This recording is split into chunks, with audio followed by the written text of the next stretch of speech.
Good evening, ladies and gentlemen, and welcome to the 1690 Leiden University Science Society Awards, where we are honoring one of the greatest inventions of all time, if not the greatest invention. I'm talking about an invention that dictates to us when and where to be places every day. This is the pendulum clock, invented by Christiaan Huygens. I have worked with Huygens for many years, and as he has grown, so have I, and we are both the better for it. Before introducing him, you should know his history, the importance of his invention, and what you can learn from him. To begin, where was he born? According to Encyclopedia Britannica, he was born in The Hague in 1629. His father was a diplomat and friend of René Descartes. René Descartes would occasionally come by the house and see little Huygens trifling about in geometry, and he was impressed. He was impressed by the aptitude of the young boy. Later, Huygens would attend this university, the University of Leiden, and would get his master's in 1645 at the College of Breda. In 1654, he gained a good reputation in Europe for his finding of the true shape of Saturn in his book De Circuli Magnitudine in Inventa. Later, 4 years later, in 1658, he would discover the pendulum as a regulator to the clock. This was a stepping stone to the modern clock.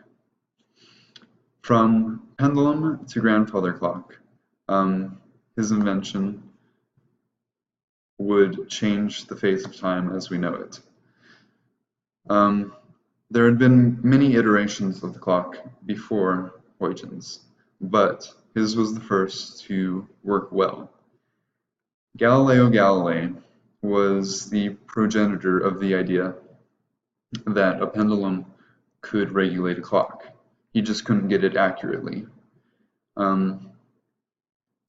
Huygens took the time of the era and decreased the amount that was lost in a day from 15 minutes to 15 seconds, according to historyofinformation.com. This is truly an incredible amount. Instead of losing 15 minutes every day, it would only be 15 seconds.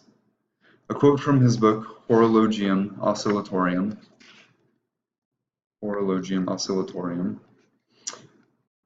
The effects of motion are seen to have been avoided.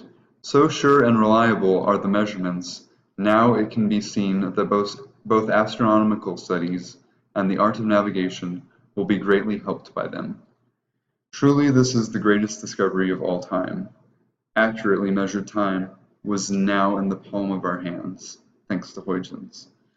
Later, William Clement would build the grandfather clock in 1680.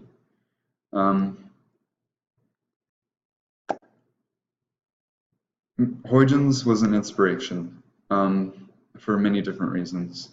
He went from middle-class boy to a renowned scientist. He is an inspiration. He went from mediocrity to math and science and astronomy, particularly astronomy. He had better time accuracy, and he needed better time accuracy for his works in astronomy. So he set out to create a better clock, and he did. He needed something to make his work better, and he made it. He made it a reality. He turned Galileo Galilei's idea into reality. But how would you know when to be here today without this man? Truly, you probably wouldn't. It is amazing how he was able to rise from mediocrity into the spotlight of today. Take note from him. You should know the time, because you'll never know if you'll have the time to do what you want to do and make what you want to make. Make time yours. Make time yours and be a part of history. Don't let time pass you by. Ladies and gentlemen, Christiaan Huygens.